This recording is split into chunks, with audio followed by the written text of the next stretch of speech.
സ്തോത്രം. പണ്ട് കാലത്ത് ഗ്രാമങ്ങളിൽ ഞങ്ങൾ കാട്ടക്കടയൊക്കെ താമസിക്കുമ്പോൾ കത്തിരാവാനുണ്ടോ എന്ന് ചോദിച്ചൊരു തമിഴൻ അതുവഴി ഇങ്ങനെ നടക്കാറുണ്ടായിരുന്നു. കത്തികളിങ്ങനെ എന്തുവാ സ്തോത്രം ചാണയ്ക്ക് വയ്ക്കാൻ, അല്ലെങ്കിൽ അതിനെ രാകുക. ആ പഴഞ്ചൻ കത്തികൾ അയാളിങ്ങനെ വെച്ച് ഇങ്ങനെ രാകാറുണ്ട്. ഇതുപോലെ നീ തുരുമ്പ് പിടിക്കുമ്പോൾ, നിൻ്റെ മൂർച്ച പോകുമ്പോൾ കർത്താവ് ചാണയ്ക്ക് വയ്ക്കുന്നത്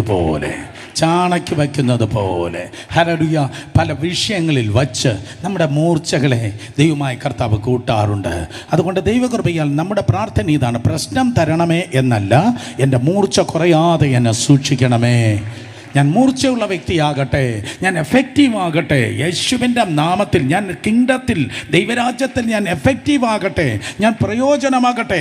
യേശുവിൻ്റെ നാമത്തിൽ കിങ്ഡം ബെനിഫിഷ്യസായി ദൈവത്തിൻ്റെ നാമത്തിന് മഹത്വത്തിന് വേണ്ടി പ്രയോജനമാകണം. അതിനുവേണ്ടി കർത്താവെ മൂർച്ചയുള്ള വ്യക്തിത്വങ്ങളായി, മൂർച്ചയുള്ള സ്തോത്രം ഒരു വ്യക്തിത്വമായി എൻ്റെ ജീവിതത്തെ ദൈവത്തിൻ്റെ കൃപയാൽ അവിടുന്ന് തീർക്കണമേപ്പാ. അങ്ങനെ പ്രാർത്ഥിച്ചാൽ മാത്രമേ എന്ത് ചെയ്യാനും നടക്കത്തുള്ളൂ.